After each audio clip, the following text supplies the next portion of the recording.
During quarantine, my friend, who I'll call Kenzie, was over at my house and we were completely bored. We couldn't go anywhere or do anything and we were sick of watching Netflix. Kenzie was scrolling through TikTok when she discovered this viral trend that was going on at the time. It was to go onto this video chat service called Omegle, where you could talk to strangers from all over the country. They don't know your name and it's completely anonymous. You're supposed to record a video of it and post crazy things you come across while talking to strangers. We decided to do the trend at Kenzie's house since her parents were going to be out for the night and we would be home alone. My parents were pretty protective and I had a feeling they wouldn't be too happy about us talking to random people on the internet, so I was glad I wouldn't have to worry about anyone interfering. We set the laptop up in Kenzie's room and switched on the chat, hoping to come across some cute guys. For a while, it was just girls we were matched up with, which was fine but kind of boring. We were just about to give up and do something else when all of a sudden we came across two incredibly handsome guys, about our age. We waved to them and told them hi, and they smiled back at us, but said nothing back. A message popped up in the chat from them, and they told us that their microphone was broken, but they were still able to hear us if we talked out loud.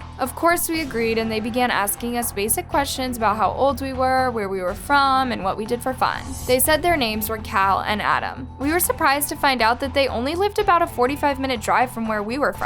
They talked about how they were on the baseball team at their school and had played our school a few times before. The conversation went great, and we talked for a while before they asked us for our phone numbers to keep in touch. Kenzie ended up giving them her Snapchat before we eventually got off the chat with them. That night, Kenzie jumped up and told me excitedly that she had received a Snapchat from Cal. The message said that he and Adam were in town for a party and were hoping that they could hang out with us tonight. I was nervous. After all, we had just met them. But Kenzie convinced me to go along with it because her parents weren't home, and we weren't going to have an opportunity to do this anytime soon. She sent Cal the address to her house, and he said they would be over soon. At around 10 p.m., there was a knock at the door. Kenzie rushed to the door to open it, not bothering to check the peephole before swinging the door wide open. Standing there in the doorway was not the young guys we met on Omegle, but a man in at least his 50s with a long beard and terrifying eyes. "Surprise, surprise," he said, laughing at our shocked expressions. Kenzie reached back to shut the door, but he lurched forward and grabbed her by the wrist. While she attempted to fight him off, I grabbed the first weapon I could find, Kenzie's softball bat laying nearby. I grabbed it and without thinking, slammed it against the man's head as hard as I could. The man immediately crumpled to the ground and Kenzie ran back inside the house and locked the door. We called 911 and the police came less than 5 minutes later. The man was conscious at the time and trying to crawl away, but the officers easily brought him into custody. He's currently in jail and I've never gone on Omegle again. One night, I was at a sleepover and my friends and I were trying to think of a game to play. One of my friends suggested that we record ourselves doing prank calls and post the videos on TikTok, which was a social media trend at the time. I was kinda weary of the idea because I was sort of a goody two-shoes and didn't want to get in trouble. But everyone else seemed super excited about the idea, so I decided to go along with it. I watched my friends do a few calls at first, and I have to admit it was pretty funny. They weren't saying anything bad, just silly cliche jokes. Usually they would talk to the person for a few minutes before breaking out into laughter and hanging up. They called people from school and a few of our other friends. Eventually, it was my turn. We were all trying to think of someone good for me to prank call. Someone suggested that I call the pizza place from down the street. The owner was this grouchy old guy who was known for snapping at customers and treating his employees badly. It was late at night at this point, and we all knew from experience that there would be a good chance that he would be the one to answer the phone. I dialed the number feeling a little nervous. There was an answer on the other line and I immediately recognized the old man's nasally voice. The sound of it scared me, but I was determined to follow through with the call. I then went on to order an extremely ridiculous and over-the-top order with extra of just about every topping they offered. It was going okay up until one of my friends let out a giggle loud enough to be heard on the other line. There was a silence for a moment before the man spoke in an angry voice. He told me he knew this was a prank and he was going to make sure I regretted ever messing with him. Then he hung up the phone, leaving us all stunned.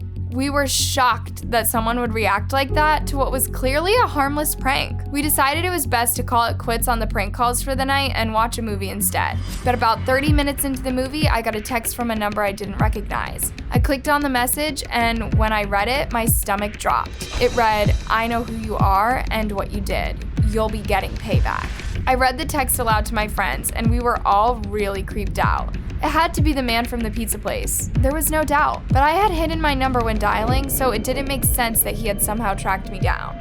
My friends told me not to worry about it and that he was probably just a crotchety old man looking for a fight. Reluctantly, I agreed and tried to relax. It got to be pretty late at night and most of us were half asleep as the movie was coming to a close. But all of a sudden, there was a sharp knock at the door, startling us all. One of my friends tiptoed over to the door and peered out the peephole to see who it was. Then she turned back at us, a terrified look on her face, and told us it was the guy from the pizza place. When we didn't answer, he began banging hard, threatening me and saying I was going to be sorry when he got a hold of me. The commotion woke up my friend's parents, who came downstairs to figure out what was going on. We told them and they called the police right away. They ended up arresting the guy for harassment and trespassing, but we are still waiting to find out what his sentencing will be.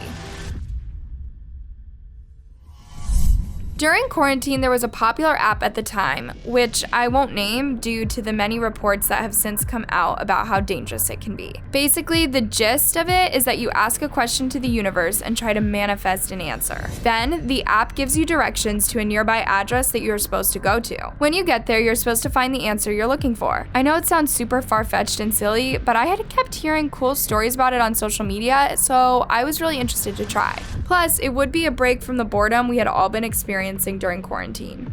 I eventually convinced my sister, who I'll call Emma for privacy reasons, to try the app out with me. She agreed, and we both thought of a good question to ask. It probably sounds silly because we were in high school at the time, but we both decided to ask who our future soulmate would be.